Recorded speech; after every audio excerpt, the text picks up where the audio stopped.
Alright, next I'm going to take you through a series of stretches or a really good cool down option at the end of your run or after a lower body workout. So taking our resistance band, we're hooking it behind our back like so, and then underneath our foot, our shoe, it's going to be important that we're kind of in the middle of our shoe versus up top, where these are all going to turn into a really big calf stretch.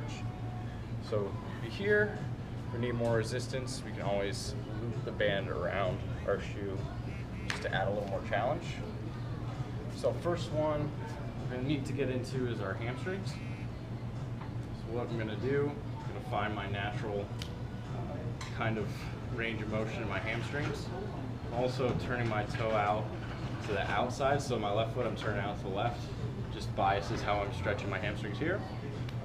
So when I find that, I'm just hanging out for 10 seconds, and then what I'm going to do, I'm going to pull the band towards me as hard as I can. I'm going to push my heel as hard as I can the opposite way to get a PNF stretch.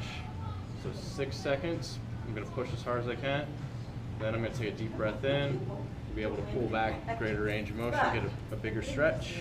I'm going to hang out here for 10 seconds.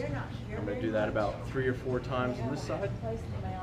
Next in the sequence, I'm dropping my leg out to the side to stretch out adductor.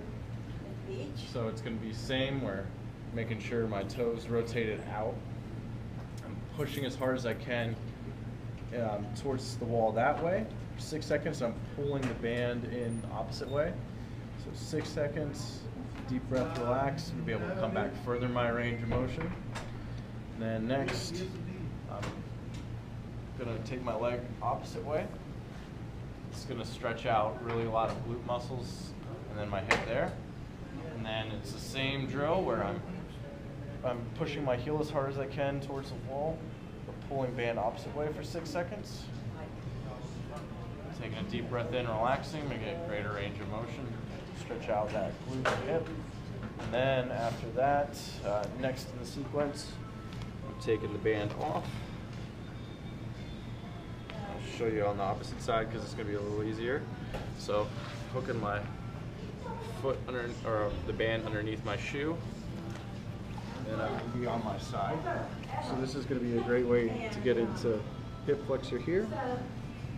So what I'm going to do is I'm going to be able to pull my toe that way towards the wall again, pull the band the opposite way.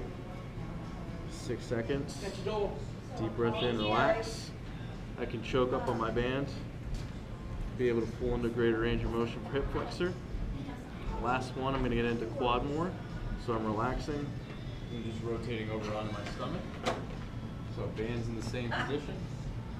So this way, I can pull myself or my knee into the ground and pull band opposite way. 6 seconds.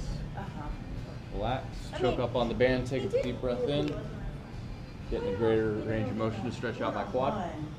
And all together, doing that on both sides is going to be a really good way to stretch out all of your lower body after a run or after a lower body workout.